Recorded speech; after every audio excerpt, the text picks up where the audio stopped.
हमारे गुरु जी ने ये बताया था कि आदिकाल से ही मानव की एक परंपरा रही है कि किसी भी शुभ कार्य को करने से पूर्व जिस प्रकार भारतीय लोग प्रथम पूज्य श्री गणेश जी को नमन करते हैं, उनका चरण वंदन करते हैं, ठीक उसी प्रकार किसी भी काव्य का पाठ को आरंभ करने से पहले मां वीणा पाणी को नमन जरूर किया जाता है। तो एक बार मैं फिर मां सरस्वती का आह्वान करता हूँ कि वो आए और मेरे कंठ को इतना सुरीला बनाएं, इतना कंठ प्रिय मेरी स्वर को बनाएं कि आप सभी लोग मुझसे प्रभावित हों। तो आइए मैं आप सभी को जो है शामिल करना चाहता हूँ मेरे आराध्य श्री महादेव जी के श्री काशी विश्वनाथ जी का वंदन पहले से 4 पंक्तियों में करूँगा और आशा करता हूँ कि आप सभी लोग उसमें सम्मिलित होंगे।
तो कल परसों की बात होगी, मैं रोज की तरह देख रहा था और अचानक मेरे सामने एक वीडियो आया जिसमें एक बूढ़ा व्यक्ति जो था खूब जो है मूसलाधार बारिश हो रही थी, उसमें बैठ के बेचारा स्कूटर पर खाना रख के अपना खा रहा था। आप लोगों ने भी देखा होगा शायद।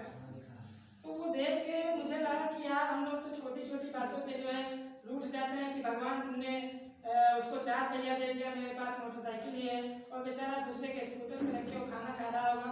उसकी मनसा और उसकी विडंबना आप समझ नहीं पाएंगे। उस समय मेरा हाथ उठा, मेरी कलम उठी और अचानक उस कलम में कुछ लाइनें लिखी। आप सभी तक आपके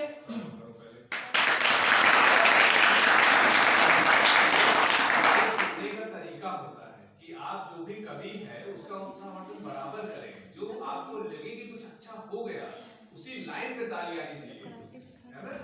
हालांकि मैं वैसा हूँ, तालियों पर मजबूर कर दूंगा। चलिए सुनिए।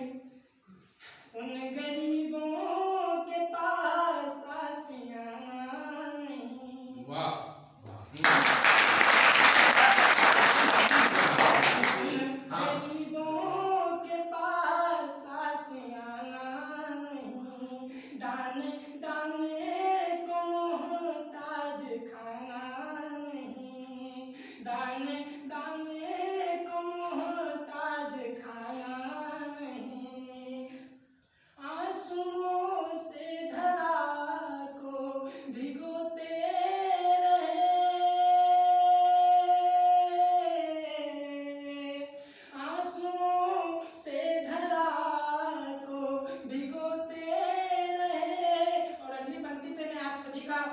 साथ चाहूंगा कि आंसुओं से धरा को भिगोते रहे, तुम भी सोते रहे।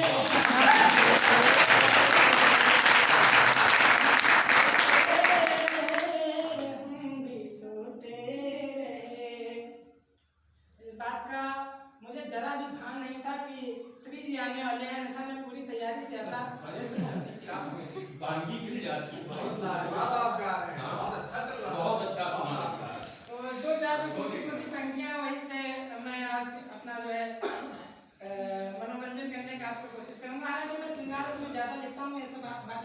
श्रृंगार सुनाइए। जो आप सुनाइए, जो सुनाइए। ये कैंप का उद्देश्य यही है, यहाँ पे मैच्योरिटी भी आए, आप हर चीज को समझे जाने। जब आप सोसाइटी में निकलेंगे तो लोगों से आप जब मिलेंगे तो उन्हें हैंडल करना आसान है, क्योंकि सोसाइटी में जब आप मिलेंगे कैसे सिचुएशन मिलेगी ये पता नहीं है। 15 साल मेरी उम्र थी, तब से मैंने भारतवर्ष में लोग आपसे मात्र एक सवाल पूछेंगे, बेटा आगे चल के क्या करना चाहते हो। सबसे जो कॉमन सवाल है, बेटा हाई स्कूल हो गया अब आप क्या करोगे, बेटा 8th हो गया आप क्या करोगे, बेटा आपने BSc कंप्लीट कर लिया आप क्या करोगे। तो यही सवाल मुझसे भी कॉमन थे, तो मुझे पता नहीं था क्या करना है। तो मैंने 4 लाइनों में अपनी जो मन की जिज्ञासा थी उसको समेटने का प्रयास किया है। आप सभी का साथ अगर मिल जाए तो मेरी पंक्तियाँ सार्थक हो जाएंगी। तो पंक्तियाँ कुछ इस प्रकार हैं कि देश के वास्ते बस जन्म हो मेरा जन्म जो है सिर्फ देश के लिए ही समर्पित हो, कि देश के वास्ते बस जन्म हो मेरा, मेरी धड़कन से बढ़कर वतन हो मेरा, मेरी धड़कन से बढ़ के वतन हो मेरा, मेरे मालिक उठाना तू जब भी मुझे, हे मेरे मालिक हे आदिदेव, आप जब भी मुझे इस संसार से उठाएं, मेरी अंतिम इच्छा समझ के मेरी एक ख्वाहिश पूरी कर दीजिएगा कि मेरे मालिक उठाना तू जब भी मुझे, बस तिरंगे में लिपटा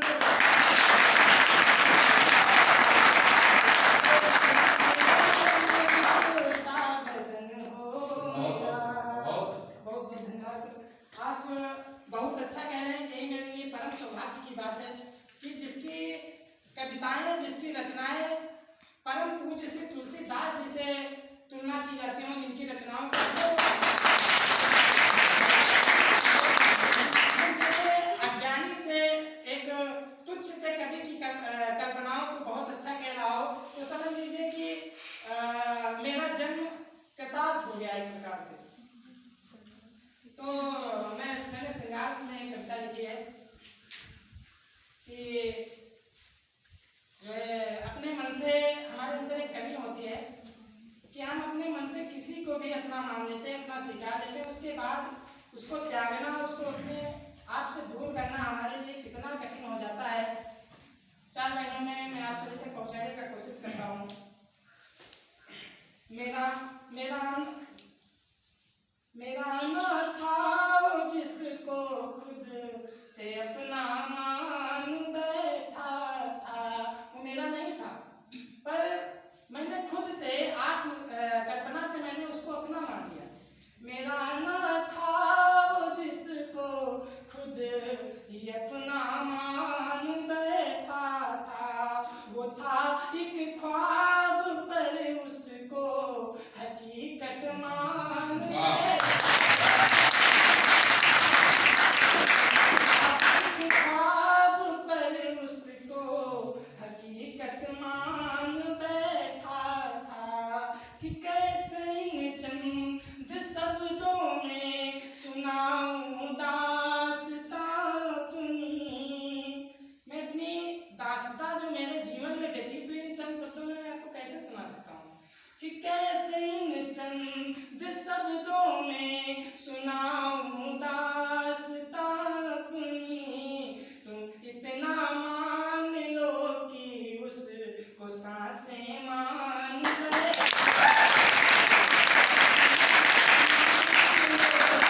उसको सांसें मान बैठा था। देश के प्रति मेरा लगाव मेरे बचपन से रहा है। मेरे पिताजी एक सरकारी कर्मचारी थे और मंच पर बोलने का हुनर जिस प्रकार से मैं आपके सामने भी बोल रहा हूँ, उन्हीं से मैंने सीखा है। मैं लगभग UKG में रहा होगा, तो मेरे पिताजी ने मुझे अपनी गोदी में उठाया और एक स्कूल में 26 जनवरी का कार्यक्रम हो रहा था, और अचानक से गोद में उठाया और ले जाके माइक पर खड़ा कर दिया। एक लड़की सुनाने वाली थी, उसको रोककर जबरन मुझे खड़ा कर, अब मुझे कुछ आता जाता नहीं था। तो मैंने कहा पिताजी, बाबूजी कहता था उनको, हालांकि कई नाम है, पापा, पिताजी, पप्पा और डैडी, कई नामों से उनको जाना जाता है। मैं उनको इसी तरह से बाबूजी कहता था। तो उनसे मैंने कहा कि बाबूजी हमका कुछ नहीं आओ माइक पे। तो उन्होंने कहा जा बेटा, जो मन में हुई वह सुना दिया। भोजपुरी में बोलते थे, और सुना दोगे तो मैं तुमको 10 रुपये इनाम में दूंगा। मेरा दुर्भाग्य है कि ये जब भी मैं कुछ कहता था, कुछ बोलता था, तो मेरे बाबूजी मुझे कुछ ना कुछ इनाम देते थे। पर 2022 28 अप्रैल का वो दिन था जब उनकी छाया मेरे जीवन में हमेशा हमेशा के लिए। अब मेरे हाथ कुछ कहने, कुछ बोलने के बाद हमेशा उनके इनाम के लिए तरसते रहते हैं। उनके लिए मैंने कुछ लाइनें लिखी हैं। कोई खुदा, कोई फिर से उंगली पकड़ कर चला दे। मैंने अपने पिताजी को 28 अप्रैल को खो दिया। कोई फिर से उंगली पकड़ कर चला दे, खुदा मुझको पापा की गोदी दिला दे, वो गोदी दिला दे। उंगली तेरी जिसको थामा था मैं, आज भी याद है। चूहा चुहिया गए बाजार, पूरी पे आलू चार, कुतर कुतर कर खूब खाया, गली गली में धूम मचाई, यही सुनाया था। उसके बाद झट से उन्होंने ऐसा लगा कि मानो मैंने ओलंपिक का कोई मेडल जीत गया हो, 10 रुपये तुरंत मुझे पकड़ा दिए कि उंगली तेरी जिसको थामा था मैं, थाम के उंगलियां खुद से भागा था मैं, कोई फिर से कंधों पे मुझको घुमा दे, मुझको घुमा दे, खुदा मुझको पापा की गोदी दिला दे, वो गोदी दिला दे। ये गीत 4-5 उसमें है, लेकिन मुझे पूरा याद नहीं है।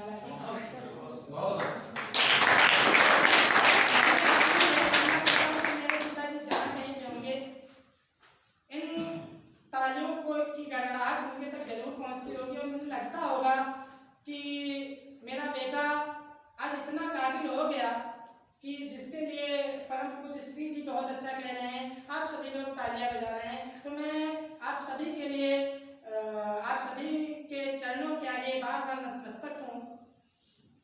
अभी 9 वर्ष बीता, जनवरी आई, मैंने किसी को जो है 9 वर्ष की बधाइयाँ नहीं दी। सब लोग बोल रहे थे ये बड़ा घमंडी है, सब लोग हैप्पी न्यू ईयर बोल रहे हैं, तो क्यों नहीं बोला? तो उस पर मैंने कविता लिखी।